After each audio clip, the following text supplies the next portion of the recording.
Okay, we got another request. And the young man has, I won't lie to you, dude. This theory sounds like shit. Okay, I don't understand it. And it is not your fault, man, because it sounds like your education has failed you. And the reason you're not dumb, let's put it this way, you're not dumb because you're thinking about things like, well, what about this? What about that? So there's a brain there. It's just you were not given a good training in economics. And I would love to go over your background, which you provided here. The only problem is it would identify you way too quickly because it's horrible. And there's some very unique curveballs in it.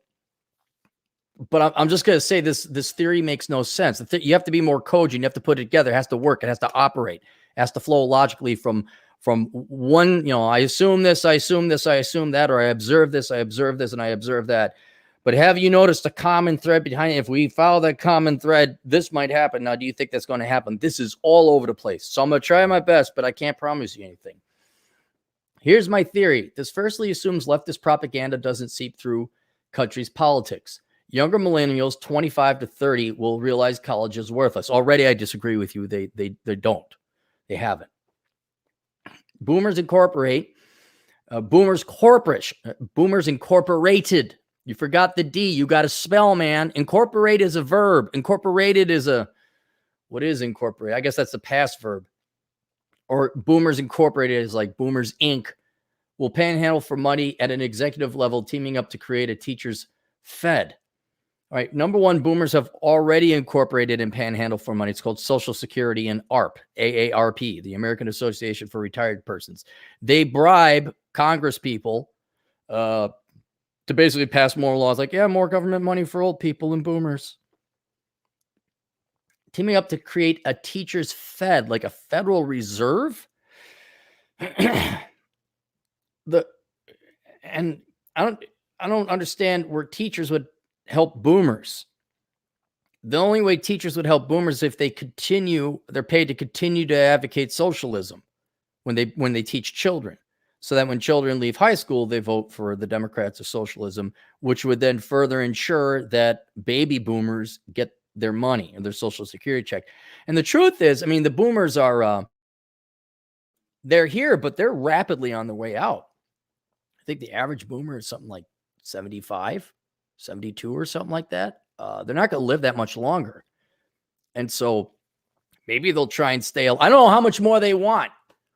They got free health care. They got free life. Here's your Social Security. Here's your Medicare, Medicaid, whatever. They're pretty set to go. But I've never underestimated the boomers to want more money. Surprised they're not harvesting organs from younger people. The only reason they probably don't do it is because they're too old. But the boomers already set. I think they got their golden parachute set up. So the only way I could see them creating a Federal Reserve of teachers is to make sure teachers are leftists to continue getting kids to be brainwashed into socialism, which that's already the case. I don't see where a Federal Reserve or Central Bank of Teachers comes into any play. Technology in the East will boom as it did in the 1980s. Yeah, that could happen. China, Japan, or Korea will sell cheap shit to Americans, perhaps outsourcing parts from Latin America. Well, they already do sell cheap shit to Americans. And sometimes we do outsource to Latin America as well as China and Japan. But usually what happens is the Americans come up with the technology first. But because of our cost of labor, it's cost prohibitive for us to build things here. We don't have a billion and a half people like China does. So at the labs with really, really, really intelligent people who all got master's degree in engineering and science and all that other stuff, they come up, the cell phone. And you say, well, okay, we created the cell phone and the technology, but the creation is what America's good at, the innovation of the technology. We're horrible at mass producing it because to pay our spoiled little brats of America I think something like a cell phone, modern day cell phone would cost something like $4,500. It was built in the United States. So we go over to China and we say, hey, build this for us. And then they steal our technology and they have knockoffs. But we've been doing that for quite some time, outsourcing our manufacturing to lower labor cost countries at the risk of losing that technology to those people. And China China, I don't know if you listen to Turd Flinging Monkey, but they have Croy, who is ethnically Chinese, but he moved here many years ago when he was a kid. But he's still very attuned to what's going on in China and Chinese culture. And China, I don't think will be ever really creative at much of anything because anytime somebody's creative or they come up with a new technology, the Chinese government, because they're communists, come in and take it, or they want a piece of it. And so there's this huge disincentive, which demoralizes. You think about 1.5 billion people. There's got to be at least 100 million really smart engineer IT type of people with the capacity and the intellect to come up with really great advanced technology. But when you demoralize them and say, well, we're just going to steal your life's work, you really kill any incentive they have. Japan's culture, I don't know much about Japan, but they're also more communal. Was it the nail that sticks up gets the hammer? So I don't think they're going to be terrible. Well, they do come up with some interesting. In Korea, they come up with interesting stuff. We don't seem to adapt it though. Like the Japanese have got, like we got a water toilet that'll spray hot water on your ass. Like, don't know if I want that. East Asians create a thriving techno economy based on selling virtual reality, electric cars, faster hardware, and giving commercial time to advertising departments, i.e. McDonald's, for a fee. Not saying that's not already happening already. So Gen 3 is left with three options. Either poor like millennials, at the mercy of repairing tech every 6 to 10 months.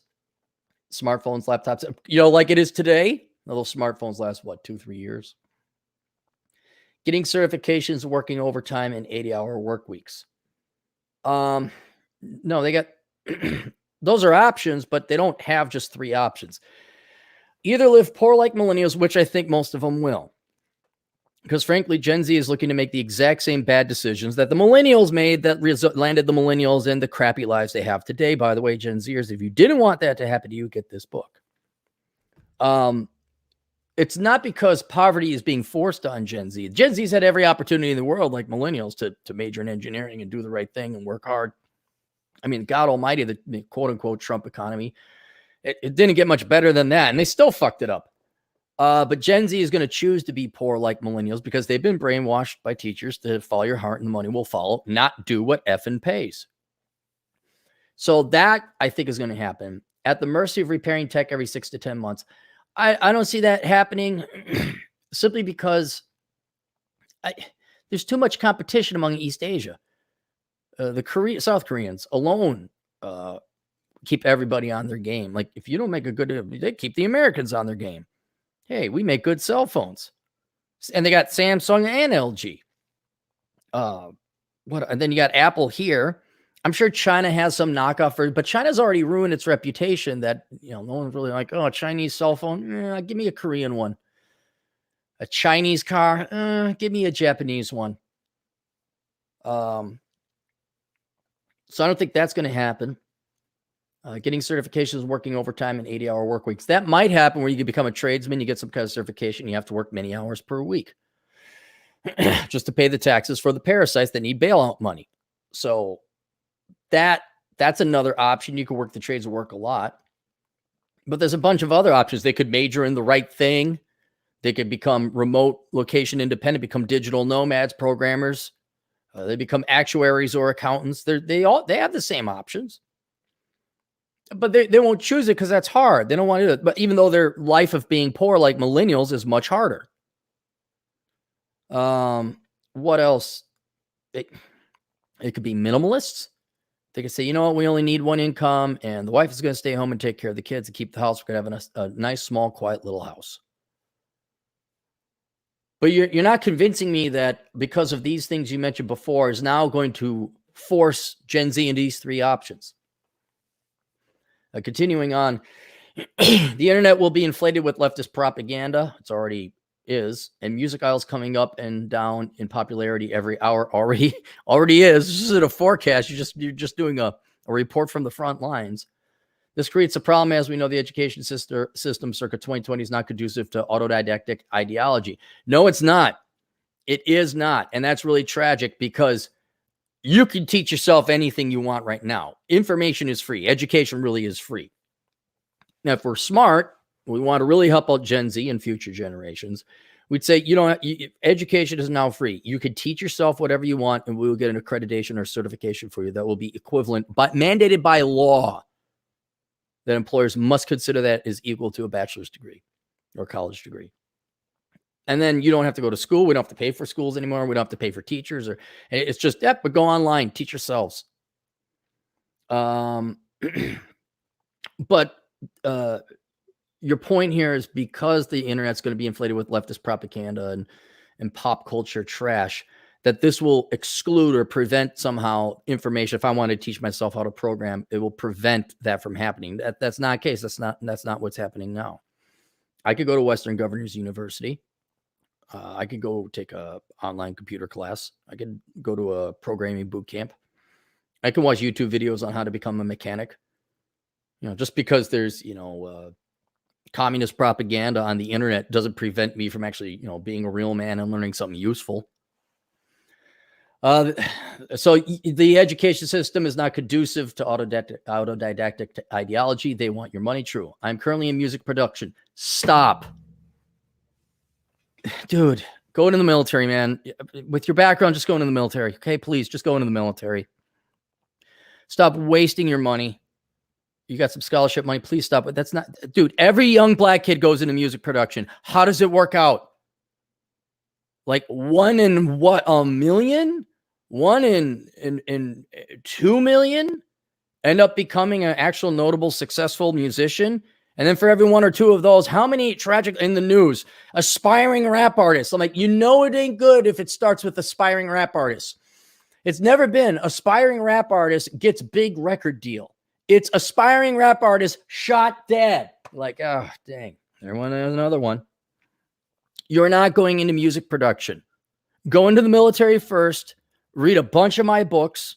Read The Black Man's Guide Out of Poverty, Bachelor Pad Economics, and the book Worthless. Get some money, get some stability, get away from your fucking family.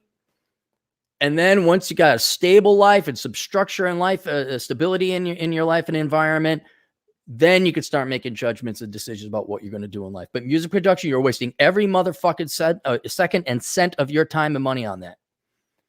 To be an independent contractor just to make enough money to move to a country like the Philippines. No. Hey, if you're lucky, you join the military, they'll force you to go to the Philippines. At least it is true Ocasio-Cortez will lead this country to become 1979's Mad Max. Again, my theory is plausible. Only if wars don't happen to leftist propaganda bombs overseas. We'd love to see a video on this. Thank you for your time. Is there any advice for comfy depression? Look, there's no theory, because 80% of what you say or predict is already true to one extent or another. But you need to craft a much clearer, cogent theory, because I didn't understand half of it. All right, there we go. Questions, answers, assholeconsulting.com. See you guys later. Toodles.